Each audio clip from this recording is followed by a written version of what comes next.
പങ്കാളി, നമുക്ക് നാളെ മസാല ദോശ ഉണ്ടാക്കിയാലോ? നല്ല മസാല ദോശയ്ക്ക് മാവ് ഒന്നാണ്. വിരാടൻ രുചിക്കളത്തിന്റെ ഏറ്റവും പുതിയ എപ്പിസോഡിലേക്ക് സ്വാഗതം. ഞാൻ വിനോദാണ്, കൂടെ പങ്കാളി. ആദ്യം നല്ല മാവിന് ഞാൻ എടുക്കുന്ന സാധനങ്ങൾ കാണിക്കാം. 1 കപ്പ് ഉഴുന്ന്. 1 കപ്പ് ഉഴുന്നിന് അതിന്റെ അനുപാതം 2 കപ്പ് അരി. ഇവിടെ ഇഡലി അരിയാണ് ഉപയോഗിച്ചിരിക്കുന്നത്. അതാണ് വളരെ നന്നായിട്ട് വരിക. സോഫ്റ്റ്നെസ്സിന് വേണ്ടിയിട്ട് 1 ടേബിൾ സ്പൂൺ ഉലുവ. ഇനി ഉഴുന്നും അരിയും ഉലുവയും ഒക്കെ വൃത്തിയായിട്ട് കഴുകുക. 2 3 തവണ ഒഴിച്ച് നന്നായിട്ട് കഴുകുക. അരയ്ക്കാൻ നേരം ഇത് ഈ വെള്ളം ഊറ്റിക്കളഞ്ഞ് നമ്മൾ അരയ്ക്കത്തേ ഉള്ളൂ. വീണ്ടും കഴുകില്ല. ഇപ്പൊ നന്നായിട്ട് കഴുകി വെക്കുക. ഇനി 5 മണിക്കൂർ നേരം കുതിരാൻ വെക്കാം. ഇപ്പൊ 5 മണിക്കൂർ കഴിഞ്ഞിട്ടുണ്ട്. ഇനി നമുക്കിത് അരച്ചെടുക്കാം. ഒരു വെറ്റ് ഗ്രൈൻഡറാണ് ഞാൻ ഉപയോഗിക്കുന്നത്. ഇവിടെ അരിയും ആണ് ആദ്യം എല്ലാം കൂടെ ഒന്നിച്ചിട്ട് അരച്ചെടുക്കാൻ പോവാണ്. അരിയും ഉഴുന്നും ഉലുവയും എല്ലാം ഇട്ട് അരയ്ക്കാൻ പോവാണ്. ഇനിയാണ് അരി ഏറ്റവും സോഫ്റ്റ് ആവാൻ നമ്മൾ ഉപയോഗിക്കുന്ന ഒരു പ്രധാനപ്പെട്ട ഒരു സാധനം നമ്മൾ ഇനി ചേർക്കാൻ പോവാണ്. അതായത് 1 ഗ്ലാസ് 1 കപ്പ് നമ്മൾ ഏതാണോ നേരത്തെ അളവെടുത്തത് അതേ കപ്പിൽ തന്നെ 1 കപ്പ് ചോറ്, അത് വേവിച്ച അരി നമ്മൾ ഇതിനകത്തേക്ക് ചേർക്കുക. ഈ വേവിച്ച അരി ഇതൊരിക്കലും മറക്കരുത്. ഇത് ഏറ്റവും പ്രധാനപ്പെട്ട ഒരു കാര്യമാണ്. ഈ വേവിച്ച അരി ചേർക്കുമ്പോഴാണ് നല്ല സോഫ്റ്റ് ആയിട്ടുള്ള ദോശ വരുന്നത്. അപ്പോൾ ഇപ്പൊ നമ്മുടെ അനുപാതം ഒന്നുകൂടെ പറയാം. 1 കപ്പ് ഉഴുന്നിന് 2 കപ്പ് ഇഡലി അരി, 1 കപ്പ് ചോറ്, 1 ടേബിൾ സ്പൂൺ ഉലുവ. ഇതാണ് ആ അനുപാതം. അതിൻ്റെ കൂടെ 1 ടേബിൾ സ്പൂൺ ഞാൻ കല്ലുപ്പ് ചേർക്കുകയാണ്. അവരവർക്ക് ഇഷ്ടമുള്ള ഉപ്പ് ഏതാന്ന് വെച്ചാൽ പൊടിയുപ്പാണെങ്കിൽ അത് ചേർക്കുക. ഇനി വെള്ളം സാവധാനം ഒഴിച്ചു കൊടുത്ത് അരച്ചെടുക്കുക. ഒരുപാട് വെള്ളം ഒഴിച്ചു കഴിഞ്ഞാൽ നന്നായിട്ട് അരയത്തില്ല. അപ്പോൾ നോക്കി വെള്ളം ഒഴിക്കുക. ഇനി കുറച്ചു നേരം നമ്മൾ വെയിറ്റ് ചെയ്യുക. കാരണം നല്ല മഷി പോലെ അരച്ചെടുക്കണം. എന്നാലേ ഈ മസാല ദോശ നല്ല രസമായിട്ട് കിട്ടത്തുള്ളൂ. അപ്പൊ ഇപ്പോൾ ഏതാണ്ട് ഒരു 20-25 മിനിറ്റ് ആയിട്ടുണ്ട്. ഇനി ഒരു 10 മിനിറ്റ് കൂടെ കഴിഞ്ഞാൽ നല്ല എന്താ പറയാ, നല്ല കൺസിസ്റ്റൻസിയിൽ നല്ല മാവ് അരച്ച് കിട്ടിയിട്ടുണ്ട്. ഇനി അത് ഒരു പുളിക്കാനായിട്ട് നമുക്കൊരു പാത്രത്തിലേക്ക് മാറ്റാം. ഞാനിവിടെ ഒരു പാത്രം എടുത്തിട്ടുണ്ട്. അതിലേക്ക് ഒഴിച്ചു വെക്കുകയാണ്. എൻ്റെ അമ്മയൊക്കെ പറഞ്ഞു തന്ന ഒരു രീതിയുണ്ട്. അതായത് നന്നായിട്ട് അടിച്ചു വെക്കുക എന്ന് പറയും. അതായത് നന്നായിട്ട് ഏതാണ്ട് ഒരു 1 മിനിറ്റോളം നന്നായിട്ട് അടിച്ചു കഴിയുമ്പോൾ കുമിളകൾ വരും. സൈഡിലൊക്കെ നമുക്ക് കാണാതെ ചെറിയ ചെറിയ കുമിളകൾ വരും. അതുവരേക്കും അടിക്കുക. അപ്പോഴാണ് നന്നായിട്ട് പൊങ്ങി വരിക മാവ്. കണ്ടോ, ചെറിയ ചെറിയ കുമിളകളൊക്കെ വരുന്നത് കണ്ടോ. ഈ ഘട്ടം വരെ നന്നായിട്ട് അടിക്കുവാണെന്നുണ്ടെങ്കിൽ മാവ് നല്ലപോലെ പൊങ്ങി വരും, ഡബിളായിട്ട് വരും. അപ്പോൾ അത് ചെയ്ത് നിങ്ങൾ നോക്കുക. അത് നന്നായി മാവ് പൊങ്ങുന്നില്ല അല്ലെങ്കിൽ പുളിക്കുന്നില്ല എന്നുള്ളവർക്ക് ചെയ്യാൻ പറ്റുന്ന ഒരു കാര്യമാണത്. ഓക്കെ, അപ്പോൾ മാവ് ഇവിടെ നന്നായിട്ട് അരച്ചു കഴിഞ്ഞു. ഒരു പാത്രത്തിൽ നമ്മൾ എടുത്തു. ഇനി നമ്മൾ അത് അടച്ചു വെക്കുക. ഇനി അടുത്ത ദിവസം രാവിലെ നമുക്ക് കാണാം. ഓക്കെ, അപ്പോൾ ഞാനത് അടപ്പ് വെച്ച് അടയ്ക്കാൻ പോവുകയാണ്. ഇനി രാവിലെ കാണാം. പങ്കാളി, അപ്പൊ നാളെ രാവിലെ മസാല ദോശയുടെ മസാല ഫില്ലിങ് ഞാൻ ഉണ്ടാക്കിക്കളയാം. ഓ, നമസ്കാരം. അപ്പം മസാല ദോശയ്ക്കുള്ള മസാല ഞാനാണ് ഇന്ന് ഉണ്ടാക്കാനുള്ള സാധനങ്ങളൊക്കെ എടുത്ത് വെച്ചിട്ടുണ്ട്. ഒരു 4 ഉരുളക്കിഴങ്ങ്, ഒരു 1.5 സവാള, ഒരു ചെറിയ ക്യാരറ്റ്, 1 ഇഞ്ച് നീളത്തിലുള്ള 1 കഷ്ണം ഇഞ്ചി, 4-5 പച്ചമുളക്, 2 തണ്ട് കറിവേപ്പില, ഒരു നുള്ള് ജീരകം. ഇത്രയാണ് ഉപയോഗിക്കുന്നത്. ആദ്യം നമുക്ക് ഉരുളക്കിഴങ്ങൊന്ന് കഷ്ണങ്ങളാക്കാം. ചെറുതായിട്ട് മുറിച്ചെടുക്കാം. മുറിക്കുന്നത് എന്തിനാന്ന് ചോദിച്ചു കഴിഞ്ഞാൽ കുക്കറിലിട്ട് പെട്ടെന്ന് വേകാൻ വേണ്ടിയിട്ടാണ് കേട്ടോ. അപ്പോൾ സൗകര്യം പോലെ നമ്മൾ സൗകര്യമുള്ള സൈസിൽ മുറിച്ചെടുക്കുക. മുറിക്കുന്നത് എന്തിനാന്ന് ചോദിച്ചു കഴിഞ്ഞാൽ കുക്കറിലൊന്ന് വേഗം വെന്ത് കിട്ടാൻ വേണ്ടിയിട്ടാണ് കേട്ടോ മുറിക്കുന്നത്. എല്ലാം പീസുകളാക്കുന്നത്. നമ്മൾ കുക്കറിലേക്ക് ഇടുന്നു. അടുത്ത നമ്മൾ ക്യാരറ്റും അതുപോലെ തന്നെ ചെറിയ പീസുകളാക്കി മുറിച്ച് കുക്കറിലേക്ക് ഇടുക. സവോളയും ചെറിയ പീസുകളാക്കി കുക്കറിലേക്ക് ഇടുക. ഇതൊരു റെസ്റ്റോറൻറ്റ് സൈസ് ഫില്ലിംഗ് ആണ് നമ്മൾ ഉണ്ടാക്കാൻ ശ്രമിക്കുന്നത്. ഒന്നര സവോള നമ്മൾ കുക്കറിലേക്ക് ഇട്ടു. ഇനി 1 ഇഞ്ച് കഷ്ണത്തിലുള്ള ഇഞ്ചിയുണ്ട്. ഇഞ്ചി വളരെ ഇമ്പോർട്ടൻ്റ് ആണ് കേട്ടോ. ഇഞ്ചി ഉണ്ടെങ്കിലാണ് മസാല ഫില്ലിങ്ങിന് നല്ല ടേസ്റ്റ് കിട്ടുള്ളൂ. അത് ചെറുതായിട്ട് അരിഞ്ഞ് കുക്കറിലേക്ക് ഇടുക.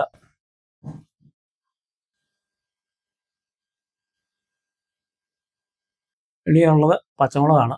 നമ്മൾ 5-6 പച്ചമുളക് എടുത്തിട്ടുണ്ട്. ആ പച്ചമുളക് ഒന്ന് കീറി ഇടുക.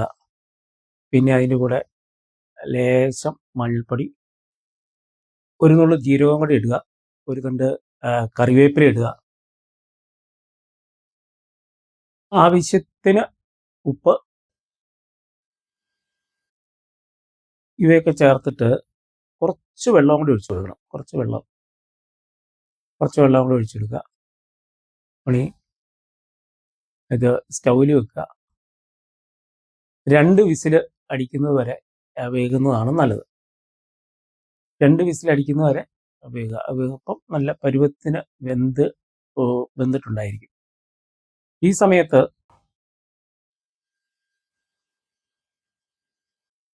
നമുക്ക് ഇത് താളിക്കുന്നതിന് വേണ്ടിയിട്ട്, ടെമ്പർ ചെയ്യുന്നതിന് വേണ്ടിയിട്ടുള്ള സാധനങ്ങളുടെ ഉണ്ടാക്കണം. അപ്പോൾ അതിനായിട്ട് 2 ചെറിയ ഉള്ളി ചെറുതായിട്ട് അരിഞ്ഞെടുക്കുക.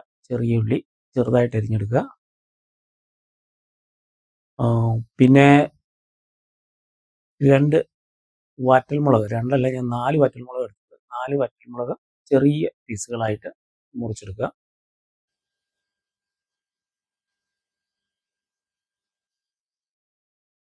മുറിച്ചെടുക്കുക. ടെമ്പർ ചെയ്ത് ഇത് ആഡ് ചെയ്താൽ നല്ല ടേസ്റ്റ് ആയിരിക്കും. നല്ല ഭംഗിയും ഉണ്ടായിരിക്കും കാണാനായിട്ട് ഈ വറുത്ത മുളക് കിടക്കുന്നത്. അതിൻ്റെ കൂട്ടത്തിൽ കുറച്ച് കറിവേപ്പില, പിന്നെ താളിക്കുന്നതിന് വേണ്ടിയിട്ട് അല്പം കടലപ്പരിപ്പ് എടുത്തു വെക്കുക. അതാ വിസിലടിച്ചു. 1ാമത്തെ വിസിലായി, 2ാമത്തെ വിസിലായി. അങ്ങനെ ആയിക്കോട്ടെ. അപ്പോൾ നമുക്ക് ആദ്യം ഇത് ഒന്ന് താളിച്ചെടുക്കാം. സ്റ്റൗ കത്തിച്ച് തടുക്ക അതിൽ വെക്കുക. അതിൽ ആവശ്യത്തിന് ഒരു 2 ടേബിൾ സ്പൂൺ എണ്ണ ഒഴിക്കുക. ഇത്തിരി എണ്ണ കൂടിയിരിക്കുന്നതാണ് നല്ല ടേസ്റ്റ് കൂടുന്നത്. എണ്ണ ഒഴിക്കുക. അതിനകത്തേക്ക് നമ്മൾ ആദ്യം കുറച്ച് കടുക് ഇട്ട് കൊടുക്കണം. ഏകദേശം 1 ടീസ്പൂൺ കടുക് ഇട്ട് കൊടുക്കുക.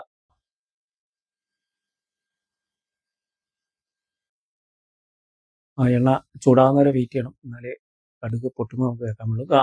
കടുക് ചേർത്ത് കൊടുക്കും. കടുക് ചേർത്ത് എടുത്തിട്ട് നമുക്ക് അരിഞ്ഞു വെച്ചിരിക്കുന്ന ചെറിയ ഉള്ളി ചേർത്ത് കൊടുക്കണം. അങ്ങനെ ചെറിയ ഉള്ളി ചേർത്തു. ചെറിയ ഉള്ളിക്കൊപ്പം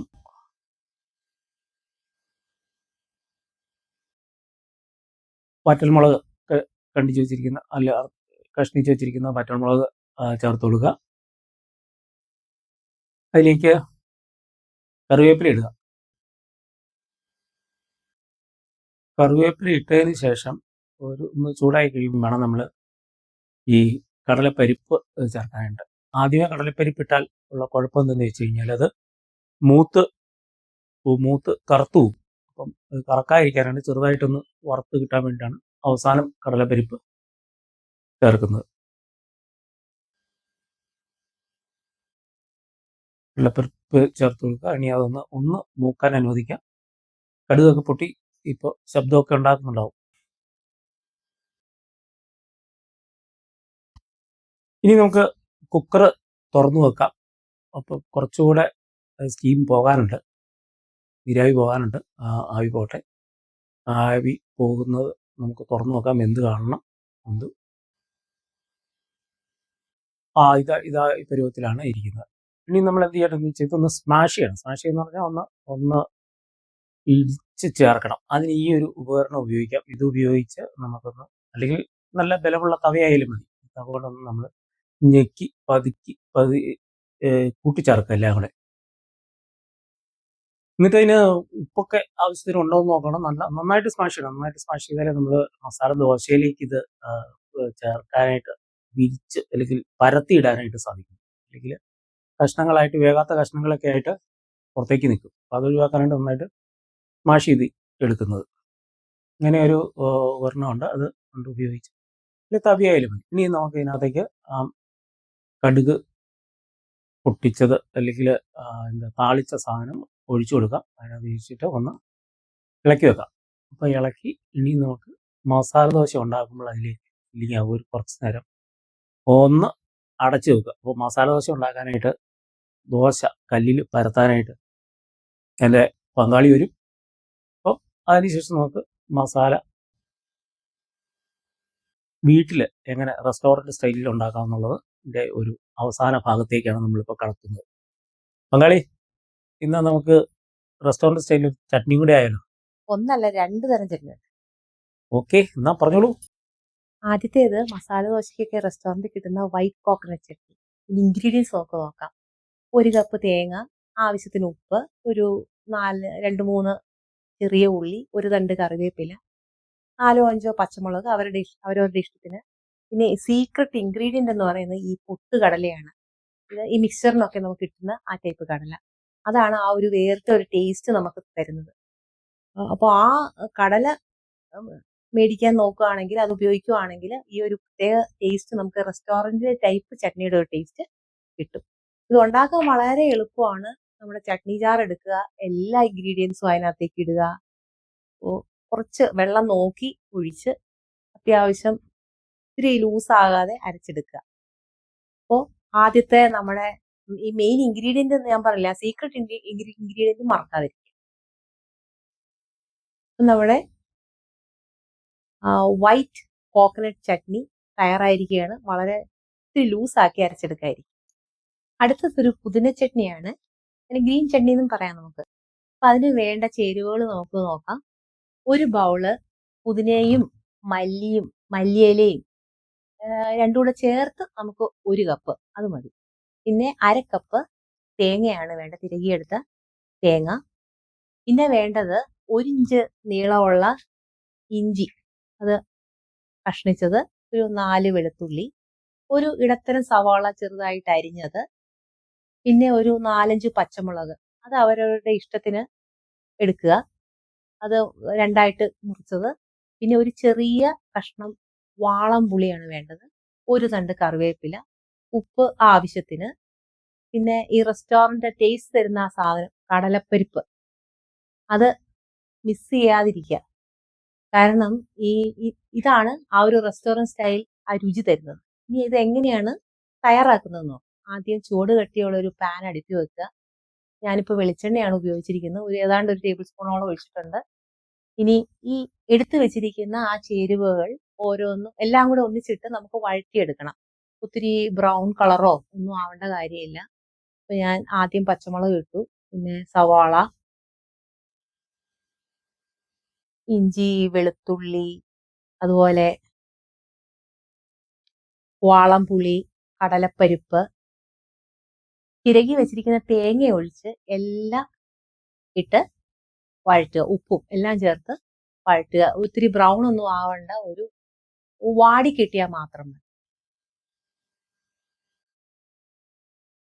ഈ സമയം തീ നമ്മൾ ഒരു മീഡിയം ഫ്ലെയിമിലേക്ക് വെച്ച് വേണം വഴറ്റാൻ, ഇല്ലെങ്കിൽ ഇത് പെട്ടെന്ന് അടിക്ക് പിടിക്കാൻ കരിഞ്ഞു പോകാനുള്ള സാധ്യതയുണ്ട്. അപ്പൊ ആ തീയുടെ കാര്യം ടെമ്പറേച്ചറും ശ്രദ്ധിച്ച് ചെയ്യുക.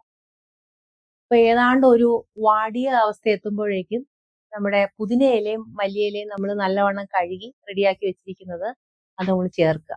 ഈ സമയത്ത് ചേർക്കുക. അത് ബ്രൗൺ ഒന്നും ആവണ്ട, ഒന്ന് വാടിയാൽ മാത്രം മതി. അത് തീ കൊള്ളുമ്പോഴേക്കും അത് വാടാൻ തുടങ്ങും. ആ അവസ്ഥ എത്തുമ്പോൾ അതങ്ങ് ഓഫ് ചെയ്യുക, തീ ഓഫ് ചെയ്യുക, അത്രയും മതി. ഇനി നമ്മളിത് ചെയ്യാൻ പോകുന്നത് വെച്ചാൽ, ഇത് ആറിയിട്ടാണ് നമ്മൾ ഈ ചമ്മന്തി അരയ്ക്കാൻ പോകുന്നത്. അപ്പൊ ഏതാണ്ട് ആറിയിട്ടുണ്ട്.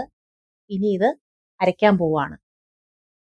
അപ്പോൾ നമ്മുടെ മിക്സി ജാർ എടുക്കുക, തേങ്ങായും ഈ നമ്മൾ വഴറ്റി വെച്ചിരിക്കുന്ന ഈ എല്ലാ ഇൻഗ്രീഡിയൻസും ഇട്ട് അരച്ചെടുക്കുക. വെള്ളം ഒഴിക്കുമ്പോൾ സൂക്ഷിച്ച് ഒഴിക്കുക, കാരണം ഒത്തിരി വെള്ളം ഒഴിച്ചു കഴിഞ്ഞാൽ അരയ്ക്കും ശരിയാകാതെ വരും. അപ്പോൾ നോക്കി ഒഴിക്കുക. ഇപ്പോൾ നമ്മൾ റെസ്റ്റോറൻറ്റ് സ്റ്റൈലിൽ 2 തരം ചട്നീസ് ആണ് നമ്മളിവിടെ ഉണ്ടാക്കിയിരിക്കുന്നത്. ആദ്യത്തെ ഒരു വൈറ്റ് കോക്കനട്ട് ചട്നിയും ഇപ്പോൾ ഒരു ഗ്രീൻ ചട്നി അല്ലെങ്കിൽ പുതിന ചട്നി അത് രണ്ടുമാണ് നമ്മളിവിടെ തയ്യാറാക്കിക്കൊണ്ടിരിക്കുന്നത്. അപ്പോൾ ഇനി നമ്മള് നമ്മുടെ രണ്ട് ചട്നി റെഡി ആയിട്ടുണ്ട്. ഓക്കെ. അപ്പൊ ഇനി നമ്മൾ മസാല ദോശ ചുടുവല്ലേ? അതെ. ഓക്കെ. അപ്പൊ കല്ല് ഞാൻ എടുത്തു വെച്ചു. ദോശക്കല്ല് സ്റ്റൗവിൽ വെച്ചു. ഇത് ചൂടാകട്ടെ. എണ്ണ തേച്ചില്ലേ? അപ്പൊ എന്നാ നീ ചെയ്ത് വെള്ളം തെളിക്കുവാണോ? വെള്ളം തെളിക്കുക. ഓക്കെ. അപ്പൊ വെള്ളം തെളിച്ചാൽ പെട്ടെന്ന് പറഞ്ഞു വരുമായിരിക്കും അല്ലേ? നന്നായിട്ട് മുരിഞ്ഞു നന്നായിട്ട് മുരിഞ്ഞു വരും. വരും. നന്നായിട്ട് ഓക്കെ. വരും. ആ. അപ്പൊ നമുക്ക് നന്നായിട്ട് ഇനി ഈ ദോശ നന്നായിട്ട് മസാല ദോശയാണല്ലോ നമ്മൾ ചെയ്യുന്നത്. ഉം. അപ്പൊ മസാല ദോശയുടെ വലിപ്പത്തില് ദോശ മാവിന്റെ കൺസിസ്റ്റൻസി എങ്ങനെയുണ്ട്? നല്ല കൺസിസ്റ്റൻസി. അടിപൊളി. അത് നിങ്ങൾക്ക് കാണുമ്പോ അറിയാമല്ലോ അത് എങ്ങനെയാ അത് ഒഴുകി പോകുന്നതെന്ന്. ഓക്കെ. ആ. ഇനി ആ, ദോശ ഇരുന്ന് പൊരിയട്ടെ കല്ലില്. ആവിയൊക്കെ പറക്കണ്ടല്ലോ. ഇടയ്ക്ക് നമുക്ക് ഇച്ചിരി നെയ്യൊക്കെ ഒഴിച്ചു കൊടുക്കാം. ഓക്കെ.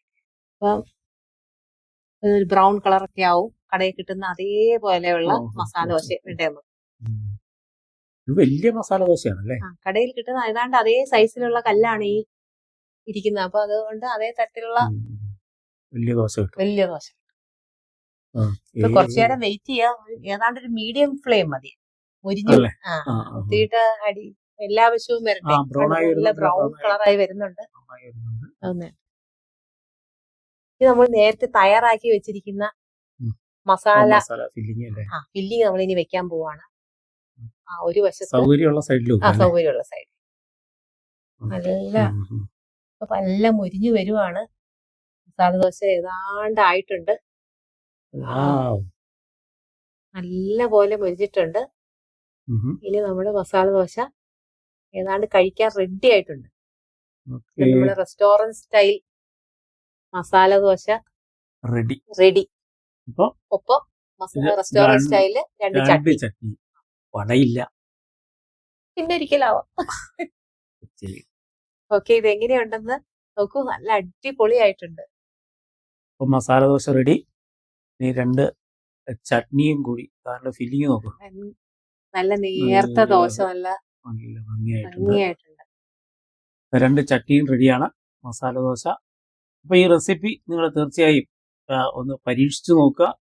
നല്ല റിസൾട്ട് കിട്ടുമെന്നാണ് വിരാടം രുചികളത്തിന്റെ ഒരു അഭിപ്രായം. തീർച്ചയായിട്ടും നിങ്ങൾ കമന്റ് ചെയ്തിട്ട് എങ്ങനെയുണ്ടെന്ന് നോക്കൂ. രണ്ട് ചട്നി വെച്ച് നമ്മൾ റെസ്റ്റോറന്റിൽ കഴിക്കുന്ന പോലെ തന്നെ ഒരു വൈറ്റ് ചട്നിയും ഒരു ഗ്രീൻ ചട്നി. അപ്പൊ ഈ വീഡിയോ ഇവിടെ അവസാനിക്കുകയാണ്. വീഡിയോ ഇഷ്ടപ്പെട്ടാൽ ലൈക്ക് ചെയ്യാനും കമന്റ് ചെയ്യാനും മറക്കാതിരിക്കുക. ആദ്യമായിട്ട് കാണുന്നവർ സബ്സ്ക്രൈബ് ചെയ്യാനും മടിക്കാതിരിക്കുക. അപ്പോൾ അടുത്ത വിഭവങ്ങളുമായിട്ട് കാണുന്നതുവരെ എല്ലാവർക്കും വിരാടം രുചികളത്തിന്റെ നന്ദി.